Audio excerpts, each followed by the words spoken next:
Hello दोस्तों, आज हम पढ़ेंगे अधूरी शादी का भाग नंबर 12।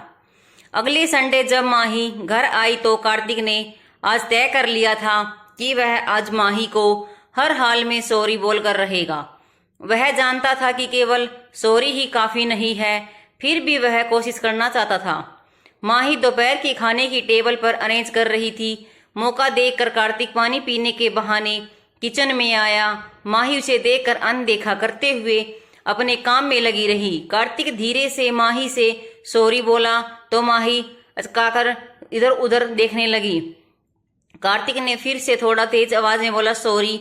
माही आश्चर्य से उसकी ओर देखने लगी तो कार्तिक फिर से बोला मैं तुम्हें ही सॉरी बोल रहा हूँ, तुम इधर उधर क्या देख रही हो। माही अभी भी कुछ नहीं समझते हुए बोली पर आप किस बात के लिए सॉरी बोल रहे हैं। वह अभी भी सदमे में थी। शादी को 6 माह बीत चुका था और आज कार्तिक पहली बार उससे बात कर रहा था तो उसके लिए अजीब लग रहा था। कार्तिक, मुझे उस रोज उस तरह से गुस्सा नहीं करना चाहिए था। यह सुनकर माही को दिल में दर्द की एक लहर उठी। कितनी आसानी से बस एक सॉरी बोल दिया, जैसे कोई छोटी सी बात हो। उसे चुप देखकर कार्तिक फिर से बोला देखो, मैं जानता हूँ कि बस सॉरी काफी नहीं है, पर मैं क्या करता, मुझे भी तो कुछ समय नहीं समझ नहीं आ रहा था। उस समय बस सब कुछ अपने आप हो गया। माही के मन की तकलीफ बढ़ गई। उसने साइड में रखा पानी का गिलास उठाया और जानबूझकर कार्तिक की शर्ट पर गिरा दिया। कार्तिक उछल पड़ा तो माही बोली ओह सॉरी। कार्तिक को गुस्सा आ गया। व्हाट रविश, तुमने जानबूझकर पानी गिराया और फिर सॉरी बोल रही हो। माही, क्यों बुरा लगा? अभी आप भी तो यही कर रहे थे और अब हमने किया तो बुरा लग गया। कार्तिक अचकाकर गया और मतलब माही, जब आपको इस शादी को मानना ही नहीं था तो क्यों इसके लिए हाँ की? पहले तकलीफ दे फिर सॉरी, यह तो कोई बात नहीं हुई। माही, कोई बात नहीं हुई। माही की आवाज में अचानक से तलखी आ गई। कार्तिक की नजरें झुक गई। माही का हर शब्द एकदम सही था। उसने धीरे से कहा तो क्या तुम मुझे माफ नहीं कर सकती? हम दोस्त बनकर भी तो रह सकते हैं। माही के मन में कार्तिक के लिए ढेर सारा प्यार होने के बावजूद भी ना जाने क्यों आज उसके सॉरी बोलने पर उसे गुस्सा आ गया। वह बोली दोस्ती का तो नहीं पता, पर हाँ, जब तक आप मेरे सवाल का जवाब नहीं देते कि आखिर क्या वजह थी कि पहले तो शादी के लिए हाँ कर दिए और बाद में पनाने से इनकार कर दिया, तब तक हम आपको माफ नहीं कर सकते। फिर वह सब्जी का डोंगा उठाकर डाइनिंग टेबल की ओर बढ़ गई। कार्तिक भी किचन से निकलकर उसके पीछे पीछे बाहर आ गया। उसे देखकर माही बड़बड़ाई अभी दोस्ती कर लेंगे, फिर क्या पता कल को यह भी बोल दे कि मैं इस दोस्ती को भी नहीं मानता। माही ने यह बात मुंह बनाते हुए कुछ इस तरह से बोली कि कार्तिक न चाहते हुए भी हंस दिया। बिल्कुल नहीं बोलूंगा, प्रॉमिस। अब तो दोस्ती कर सकती हो। माही बिना कुछ बोले माँ बाबा को बुलाने चली गई। उधर वंदना जी अपने कमरे से यह सब देख रही थी। उन दोनों को इस तरह बात करते देख उन्हें लगा कि अगर वह दोनों ज्यादा से ज्यादा समय साथ बिताए तो शायद उनके बीच सब कुछ नॉर्मल हो सकता है। सब खाने की टेबल पर इकट्ठा हुए तो वंदना जी युग को बोली युग, अब से तुम सैटरडे को ही माही को कॉलेज से सीधा घर ले आना और फिर मंडे को इसे कॉलेज छोड़ देना, फिर वहां से ये हॉस्टल चली जाएगी। युग ने सुनकर हाँ कर दिया तो माही बोली पर माँ, इससे मेरी पढ़ाई डिस्टर्ब होगी। वंदना जी, पर वर कुछ नहीं, मैं ज्यादा दिन तुम्हें अपने से दूर नहीं रख सकती, सो अपनी किताब भी लेते आया करना। माही सिर झुकाते हुए बोली ठीक है माँ। वंदना जी उसके सिर पर हाथ फेरते हुए बोली बेटा, सुबह आती है शाम में चली जाती हो, जी भर कर तुझसे बात भी नहीं कर पाती हूँ। अब धीरे धीरे माही और कार्तिक में भी थोड़ी बहुत बातें होने लगी थी, पर सब हाय हेलो या हालचाल जानने भर जैसी बातें ही होती थी। एक दिन कार्तिक एक बिजनेस मीटिंग के सिलसिले में एक रेस्टोरेंट में गया। मीटिंग के बाद जब वह बाहर निकलने रहा था तभी उसकी नजर अचानक कॉर्नर की टेबल पर गई। वहां युग किसी लड़की का हाथ पकड़े हुए बैठा था।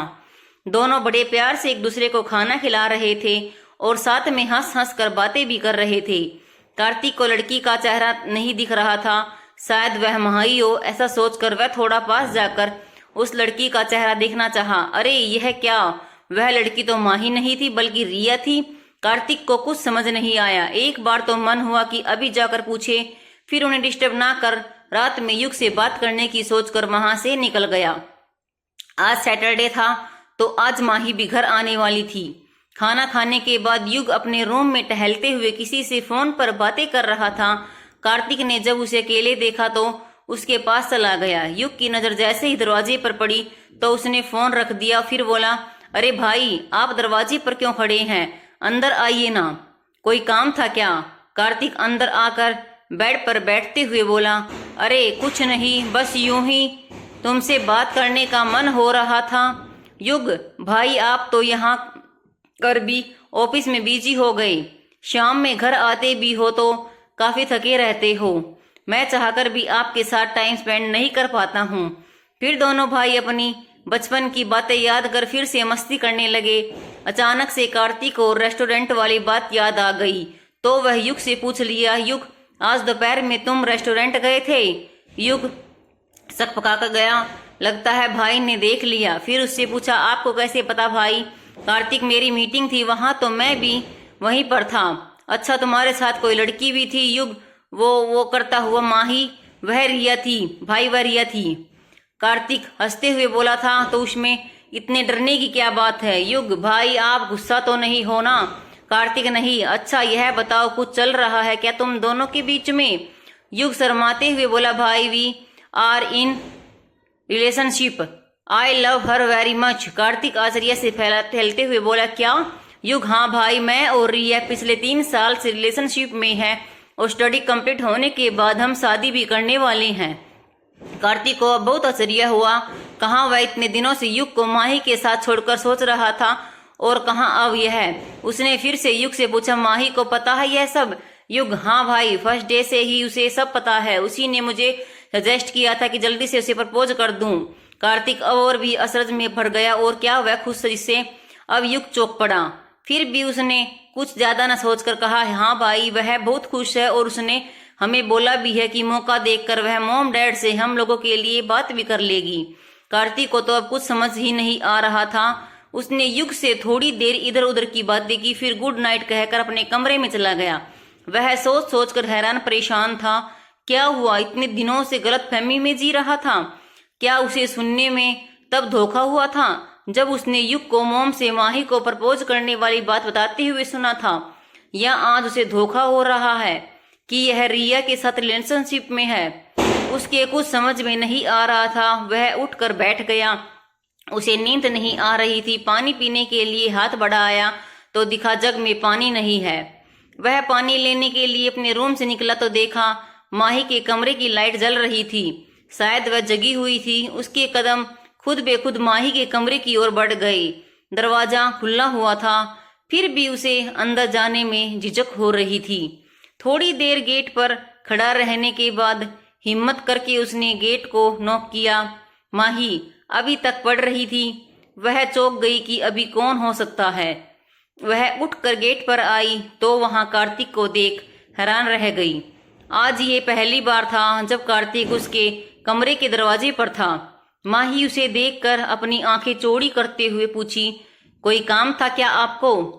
कार्तिक को कुछ नहीं सूझा कि वह क्या बोले, तो उसने जल्दी से जग आगे वाले हाथ की ओर इशारा करके बोला, वो जग खाली था तो किचन जा रहा था उसे भरने के लिए। माही, हाँ तो क्या हम पर भर कर ला दे क्या? आपने देखा? अपनी आंखें बड़ी करके बोली। कार्तिक, नहीं नहीं, वो तो मैं खुद जा रहा हूँ जग भरने के लिए। माही, हाँ तो जाइए ना, किसने रोका है? कहीं किचन का रास्ता तो नहीं भूल गई? कार्तिक इस पर धीरे से मुस्कुरा दिया और बोला, नहीं नहीं, रास्ता नहीं भूला हूँ। वह तो कमरे का लाइट जलता देख तो इधर तक चला आया। माही, हाँ वह हम पढ़ रहे थे। कार्तिक, ओह ये तो अच्छी बात है, पर बहुत रात हो गई है तो सो जाओ। देर रात तक जागना सेहत के लिए अच्छा नहीं होता। कार्तिक का यूं बोलना माही को बहुत अच्छा लगा। उसने आगे बढ़कर उसके हाथ से जग ले लिया और बोली, आप बैठे, हम पानी ला देते हैं। कार्तिक ने रोकते हुए कहा, अरे नहीं, मैं जा ही रहा हूँ। पर माही कहाँ रुकने वाली थी। वह सीढ़ी की ओर बढ़ चुकी थी। वह तो उसी ख्यालों में गुम थी कि कार्तिक ने आज शादी के बाद पहली बार उसकी चिंता की है, बिल्कुल बचपन की तरह है। वह जल्दी से पानी लाकर उसे दे दी। कार्तिक ने उसे थैंक्स बोला और हाँ सो जाओ, गुड नाइट। माही भी सिर हिलाते हुए बोली ठीक है, गुड नाइट। कार्तिक अपने रूम की ओर बढ़ गया। थोड़ी दूर जाकर उसे कुछ याद आया तो वह पीछे मुड़कर देखा। माही अभी तक गेट पर ही खड़ी थी। माही ने उसे मुड़कर देखते हुए देखा तो इशारे से पूछा क्या हुआ, तो वह बोला वह तुमसे कुछ पूछना था, पर अभी बहुत रात हो गई है तो कल सुबह पूछ लूंगा। माही बोली ठीक है, फिर अपने कमरे में चली गई। आगे की कहानी देखने के लिए आपको अगला भाग देखना पड़ेगा। वीडियो देखने के लिए धन्यवाद।